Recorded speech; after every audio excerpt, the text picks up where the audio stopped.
What's the point of having a contract or written agreement when I'm going to go and do my building project? Hi, I'm Mitch from Next Gen Building, and over the next couple of minutes, we're going to be talking about contracts and written agreements.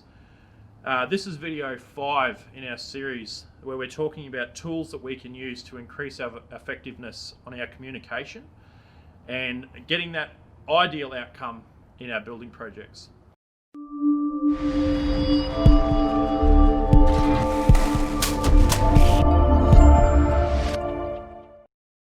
So to get started, it's very important that you understand that there are various processes in your construction project and their implications both contractually and legally. Every project, regardless of where you do it, will have some form of interest from either your local shire, maybe state or federal government, some other governing body. Someone will have a vested interest in what you're doing. It could be as simple as your WorkSafe, for example. But regardless of who it is, you need to be aware of, as a client, your responsibilities to make sure that you're going to maintain compliance. And also, you need to make sure that the builder or contractor that you inevitably end up choosing to work on your project with you, that they're going to maintain compliance as well. So don't be afraid to ask them right in the beginning, like, how are you going to maintain your compliance? Do they even know what they have to do to maintain compliance? Can they assist you in your obligations as a client to maintain compliance? These are questions that you need to talk about up front. So when you're talking about these things with your builder or contractor, if you don't understand something, make sure you ask. It's very, very important that you get clear and concise advice from your builder or contractor. And same with anything, if you don't know, ask. 9 out of 10 times, your builder or contractor will be more than happy to assist you, and he should be happy to help out wherever is needed. So there are a couple of forms of written documentation, I guess. So that could be a written agreement or a formal contract.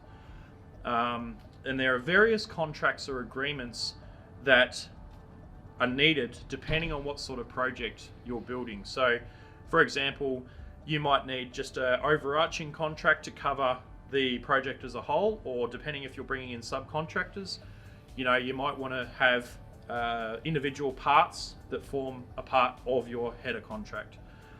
So if you're not sure what you need, your builder or contractor absolutely should know what they need. But if you don't get a satisfactory answer, or you're not quite sure, or you're feeling a little bit uncomfortable, make sure that you ask someone that you trust or seek legal advice. This is so critical because this can bring you undone as well. One part of a contract or written agreement that comes up quite a lot is the topic surrounding variations, and we'll go into a separate video on variations because this is something that I could talk about all day. But things with variations is, ask yourself, do they need to be signed? Do they need to be in writing? What are the payment terms on variations? Are they paid before the work's done? Are they paid at the next milestone? What are your payment terms? What's an acceptable margin for your builder or contractor to put on a variation? There's quite a lot of information there, but this is just an overview of questions that you should be asking yourself. And if you ask a question in the comments below or something, we can talk about it more.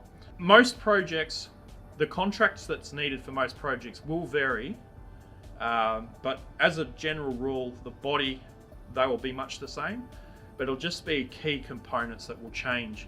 And so again, make sure that when you're outlining all of your expectations and whatnot, that this conversation is had right at the beginning and it's had before the work starts, because I can't stress enough how important it is, both from a legal point of view, compliance point of view, all those sort of things, that this is done right in the beginning before a screw's turned, a hammer's nailed, anything like that is so critical. And like with anything, if you're not sure, don't sign anything. Just get that advice, talk to that person you trust, seek legal advice, But don't rule out talking to your builder either, because he should be more than happy to help you, and he does this stuff all the time. So, you know, he might be able to assist you in your queries that you have. But if you don't feel comfortable with the answer that you've got from him, don't sign anything. Get the advice that you need. And just to recap on this is, before you build your project, before work starts, make sure that you're comfortable in the information that you've been provided and that you understand your obligations and your contractor's obligations. So that's about it. Like I said, we'll break this down into some further videos later on, but if you've got any questions, bang them in the comments below. Happy to talk about it, and we'll catch you in the next video. Thanks very much.